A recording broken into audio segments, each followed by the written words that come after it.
മഹാലക്ഷ്മി സീരിയലിൻ്റെ latest episode റിവ്യൂയിലേക്ക് എല്ലാ കൂട്ടുകാർക്കും സ്വാഗതം. കണ്ണൻ ദുർഗയോട് പറയാണ്, ചില സംഭവങ്ങൾ നമ്മുടെ ജീവിതത്തിൽ നല്ലതിന് വേണ്ടിയിട്ടായിരിക്കും. കാരണം 5 വയസ്സ് മാത്രമുള്ള മഹാലക്ഷ്മി ആ ലോറിയിലുണ്ടായിരുന്നു. അവൾക്ക് അതറിയില്ല അതൊരു കൊലപാതകമാണെന്ന്. എൻ്റെ ജീവിതത്തിൽ വന്നത് ഒരു നിമിത്തമാണ്. ഞങ്ങൾക്ക് എന്ത് സംഭവിച്ചു എന്നറിയാൻ ആ ചെറിയ കുഞ്ഞിന് അന്നേ ആഗ്രഹമുണ്ടായിരുന്നു. അമ്മയുടെ മോൻ കാല് പൊടിച്ചിട്ട് വന്നതല്ലേ, അമ്മയ്ക്കൊന്നും തോന്നിയില്ലേ, വിഷമമുണ്ടോ എന്ന് ചോദിക്കുമ്പോൾ ഇല്ല മോനെ, എനിക്കൊരു വിഷമവും ഇല്ല എന്നിങ്ങനെ പറയണം കേട്ടോ. അങ്ങനെ അവർ സംസാരിച്ചു കൊണ്ടിരിക്കുമ്പോഴായിരിക്കും കരുണ മുകളിൽ നിന്ന് ബാഗൊക്കെ തൂക്കിയിട്ട് വരുന്നത് കേട്ടോ. നീ എവിടേക്കാണ് പോകുന്നത് ചോദിക്കും. ഞാൻ വീട്ടിലേക്ക് പോവുകയാണ്. ആ കിളവിയെ കാണാൻ പോകുന്നതിന് മുൻപേ എനിക്ക് നിന്നോടൊരു കാര്യം ചോദിക്കാനുണ്ട്. നീ ഉണ്ടായിരുന്നോ, നിനക്ക് നേരത്തെ അറിയാമായിരുന്നോ എന്ന് ചോദിക്കുകയാണ് കേട്ടോ. അപ്പോൾ കരുണ പറയും, എനിക്കറിയാമായിരുന്നു എന്ന് പറയും. അത് കേൾക്കാത്ത മുമ്പ് ദുർഗ കരുണയെ അടിക്കുകയാണ് കേട്ടോ. ഇനി നീ മുത്തശ്ശിയോട് പോയി പറയും എന്ന് പറയണം, ഞാൻ നിന്നെ അടിച്ചിറക്കി എന്ന് പറയണം കേട്ടോ. എൻ്റെ ഭർത്താവിൻ്റെ കൃപ കൊണ്ടാണ് ഞാനിവിടെ കഴിയുന്നത്. ആര് പറഞ്ഞടി നിൻ്റെ ഭർത്താവിൻ്റെ കൃപ കൊണ്ടാണെന്ന്? കണ്ണൻ്റെയും മഹാലക്ഷ്മിയുടെയും കൃപ കൊണ്ടാണ് നമ്മളെല്ലാം കഴിയുന്നത്, അല്ലാതെ അവൻ്റെ കൃപ കൊണ്ടല്ല പറയും. ഞാനൊന്നും ചെയ്തില്ല, അയാൾ ചെയ്തതിന് ഞാൻ കൂട്ടുനിന്നു, അത്രയേ ഞാൻ ചെയ്തുള്ളൂ എന്ന് അണ്ണം പറയുന്നുണ്ട്. നീ ഏതായാലും ഭർത്താവിന് വയ്യാതിരിക്കുമ്പോൾ നീ പോണത് നിനക്ക് നോക്കാൻ പറ്റില്ല. കാരണം നിൻ്റെ ചേച്ചി വീൽ ചെയറിൽ ഇരുന്ന ഒരാളെ നോക്കിയതുപോലെ നിനക്ക് നോക്കാൻ സാധിക്കില്ല, അതുകൊണ്ടാണ് എന്ന് പറയണം കേട്ടോ. ശരി, നീ ഇറങ്ങിപ്പോടി, ഇനി മേലിൽ നീ ഇങ്ങോട്ടേക്ക് വന്നു പോകരുത് എന്ന് ദുർഗ പറയണം. പിന്നീട് കരുണ കരഞ്ഞുകൊണ്ട് പുറത്തിറങ്ങി പോവുകയാണ് കേട്ടോ. അതേസമയം കണ്ണൻ ദുർഗയോട് പറയും, അവന് ഒരു കാര്യവും ഓർമ്മയില്ല. കാരണം അച്ഛൻ മരിച്ച കാര്യമോ അതൊന്നും അവൻ്റെ അതൊരു വിഷയമല്ല. അവന് സമ്പത്ത് മാത്രമേ ഉള്ളൂ. അതിന് വേണ്ടിയിട്ട് അവൻ ഏത് നീച പ്രവൃത്തിയും ചെയ്യും. പിന്നെ അമ്മയുടെ സ്നേഹം സത്യസന്ധമാണെന്ന് ഞാൻ വിശ്വസിച്ചോട്ടെ. എനിക്കറിയില്ല ഏതാ ശരി ഏതാ തെറ്റെന്നറിയില്ല. പിന്നെ ആശുപത്രിയിൽ കിടക്കുമ്പോൾ എനിക്ക് അമ്മയുടെ മോൻ്റെ കാലൊടിച്ചതൊന്നും ഞാൻ പറഞ്ഞിട്ടല്ല. കാരണം ഞാൻ അബോധാവസ്ഥയിൽ കിടക്കുമ്പോൾ മാർക്കോയാണ് അത് ചെയ്തത്. ഡിസ്ചാർജ് ആയതിനു ശേഷമാണ് ഞാനിത് കണ്ടത് എന്ന് പറയണ്ടോ. അത് കേൾക്കുമ്പോൾ ദുർഗ പറയും, സാരമില്ല മോനെ, നിങ്ങൾ രണ്ടുപേരും നടന്ന് നല്ല മനുഷ്യന്മാരായി നിങ്ങൾ നന്നായി ജീവിക്കുക എന്ന് പറയണം കേട്ടോ. അതേസമയം ദുർഗ ഉണ്ണിയുടെ പോയിട്ട് പറയണം കേട്ടോ, നിൻ്റെ അച്ഛനെ കൊന്ന ആളുടെ മോളാണ് നീ, അതും കൂടി കരുതാതെ അവളെ നീ വിളിച്ചു. നിനക്ക് അവളുടെ സ്വത്തും സമ്പത്തും മാത്രമേ ഉള്ളൂ ആഗ്രഹം എന്നിങ്ങനെ പറയണം. നീ ഒരു കാര്യം ചെയ്യ്, നീ എന്തിനാണ് ഇങ്ങനെ ചെയ്തത്? നീ അവരെ സ്നേഹിക്കാൻ പഠിക്കുക, അതല്ലേ നീ ചെയ്യേണ്ടത് എന്ന് പറയുമ്പോൾ ആര് പറഞ്ഞു?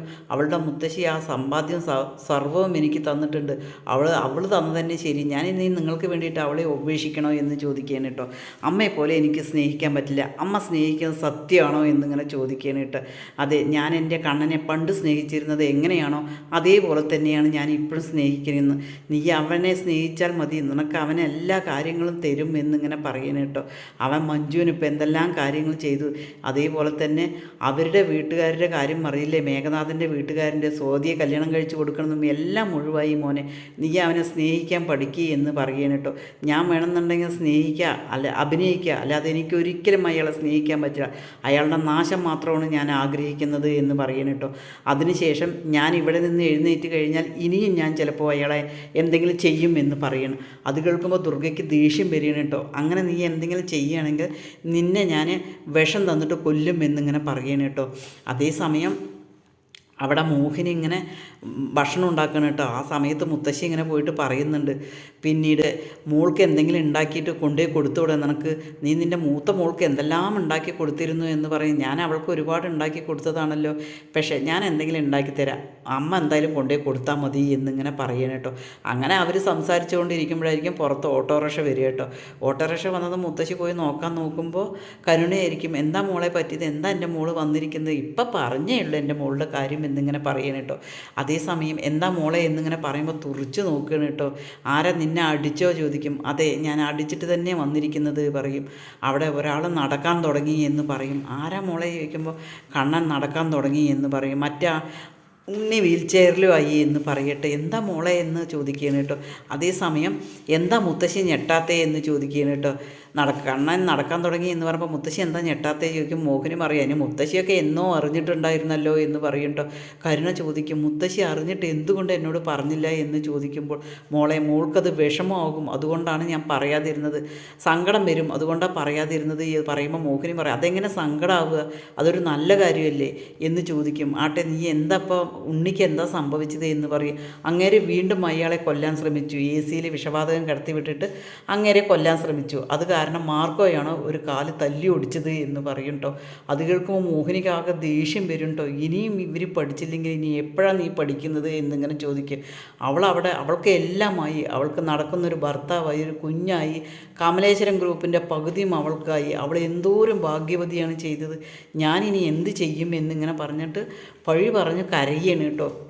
ഈ സമയത്ത് നീ നിൻ്റെ ഭർത്താവിൻ്റെ കൂടെയല്ലേ നിൽക്കേണ്ടത് എന്ന് മോഹിനി ചോദിക്കുമ്പോൾ അങ്ങേരെ എനിക്കെന്തിനു വേണം, അല്ലെങ്കിലേ അങ്ങേരെ എനിക്ക് വേണ്ട, ഇനി ഒന്നും വേണ്ട ഇനിയും എനിക്ക് അങ്ങേരെ എന്നിങ്ങനെ പറയണം. ഞാൻ എന്തായാലും ഇവിടെ ഇരിക്കുന്നില്ല, മുത്തശ്ശി ആ വീട്ടിൽ പോയി ഇരിക്കുകയാണ് എന്ന് പറയും കേട്ടോ. മുത്തശ്ശി പറയും അയ്യോ അത് വേണ്ട മോളെ, മോൾ ഇവിടെ ഇരുന്നാൽ മതി എന്ന് പറയും. അതെ ഇത് അമ്മയുടെ കൂടെ സ്വത്തല്ല, അതുകൊണ്ട് എന്നെ ഇവിടെ ഇരുന്ന് കഴിഞ്ഞാലും ഓരോന്ന് പറയും, അതുകൊണ്ട് എനിക്ക് ഇവിടെ ഇരിക്കാൻ പറ്റില്ല, അതുകൊണ്ട് ഞാൻ പോവുകയാണ് എന്ന് പറയും കേട്ടോ. അയ്യോ എൻ്റെ മോൾ എവിടേക്കാണ് എന്ന് പറയുമ്പോൾ ജയിലിൽ ഒരാളുണ്ടല്ലോ, അങ്ങേരോട് പോയി ഞാൻ കാര്യങ്ങൾ പറയട്ടെ എന്ന് പറയണം കേട്ടോ. അതിനുശേഷം കരുണ പോവുകയാണ്. പിന്നീട് മുത്തശ്ശി മോഹിനിയോട് ഇങ്ങനെ ചോദിക്കുന്നത് എൻ്റെ മോഹിനി ഞാൻ ഇനി എന്താ ചെയ്യുന്നത്, എൻ്റെ കുഞ്ഞിൻ്റെ കാര്യം ഇങ്ങനെ ആയല്ലോ എന്ന് പറയുമ്പോൾ അവളുടെ ഭർത്താവിൻ്റെയും കയ്യിലിരിപ്പ് കാരണമാണ് അവർക്ക് ഇങ്ങനെ ആയത് എന്ന് പറയണം കേട്ടോ. പിന്നീട് ദുർഗ കണ്ണന് മരുന്നെടുത്ത് കൊടുക്കണം കേട്ടോ. മരുന്നെടുത്ത് കൊടുക്കുമ്പോൾ ഭയങ്കര സ്നേഹത്തോടു കൂടി മരുന്നെടുത്ത് കൊടുക്കണം കേട്ടോ. ആ സമയം കണ്ണൻ പറയുന്നുണ്ട് നമ്മളെ മാറ്റി എനിക്ക് വിശ്വസിക്കാൻ പറ്റുന്നില്ല, അത് ശരി തന്നെയാണോ അമ്മേ എന്നിങ്ങനെ ചോദിക്കാൻ കേട്ടോ. കാരണം എന്താണെന്നറിയോ, എൻ്റെ അച്ഛൻ്റെ കൊലയാളിയാണെന്ന് അറിഞ്ഞിട്ടും ഉണ്ണി എന്നെ ചെയ്തത് കണ്ടില്ലേ, അവൻ എന്നെ AC-യിൽ വിഷവാതകം കൊടുത്തിട്ട് കൊല്ലാൻ ശ്രമിച്ചതാണ് അവൻ.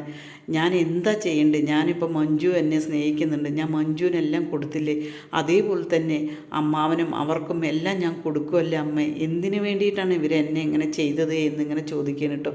അതേസമയം ദുർഗ ഇങ്ങനെ പറയുന്നുണ്ട് മോനെ ഞാൻ ആ പഴയ അമ്മയാണ്, ഞാൻ നിന്നോട് തെറ്റുകുറ്റങ്ങളൊക്കെ ഏറ്റു പറഞ്ഞില്ലേ, ഞാൻ നിനക്ക് മരുന്ന് മാറി തന്നതും എല്ലാം ശരിയാണ്, തെറ്റ് ഏറ്റു പറഞ്ഞല്ലോ, ഇനി ഒരിക്കലും ആ പഴയ അമ്മയിലേക്ക് തിരിച്ചു പോയില്ല, നിന്നെ സ്നേഹിച്ചിരുന്ന അമ്മയുണ്ടല്ലോ ആ അമ്മയാണ് ഞാൻ എന്നിങ്ങനെ പറയണം കേട്ടോ. അങ്ങനെ കണ്ണൻ ഭയങ്കര സ്നേഹത്തോടു കൂടി പറയണം, ഒരാളെ സ്നേഹിച്ച് ചതിച്ചു കഴിഞ്ഞാൽ ഒരിക്കലും അത് സഹിക്കാൻ പറ്റില്ല അമ്മേ, അതുകൊണ്ട് മാത്രമാണ് ഏതാ ശരി ഏതാ തെറ്റ് എന്ന് എനിക്ക് മനസ്സിലാക്കാൻ പറ്റില്ല, എന്തായാലും ഈ വിഷവാതകം നിറച്ചതിൽ അമ്മ കൂട്ടില്ല എന്നുള്ളത് എനിക്ക് ഉറപ്പാണ് എന്ന് പറയണം. ഇവരെന്തിനു വേണ്ടിയിട്ടാണ് അമ്മ ഇങ്ങനെ ചെയ്യുന്നത്, ഞാൻ എൻ്റെ കയ്യിലുള്ള സ്വത്തൊക്കെ ഞാൻ കൊടുക്കുമല്ലോ ഇവർക്ക്, പിന്നെ എന്തിനു വേണ്ടിയിട്ടാണ് എന്നിങ്ങനെ കണ്ണൻ ദുർഗയോട് പറയണം കേട്ടോ. ഭയങ്കര വിഷമത്തോട് കൂടിയിട്ടാണ് പറയണത്. നമ്മുടെ ദുർഗ ഇനി ഒരിക്കലും മാറില്ല എന്തായാലും. ഈ ചാനലൊന്ന് സബ്സ്ക്രൈബ് ചെയ്ത് ലൈക്ക് ചെയ്ത് സപ്പോർട്ട് ചെയ്യുമോ?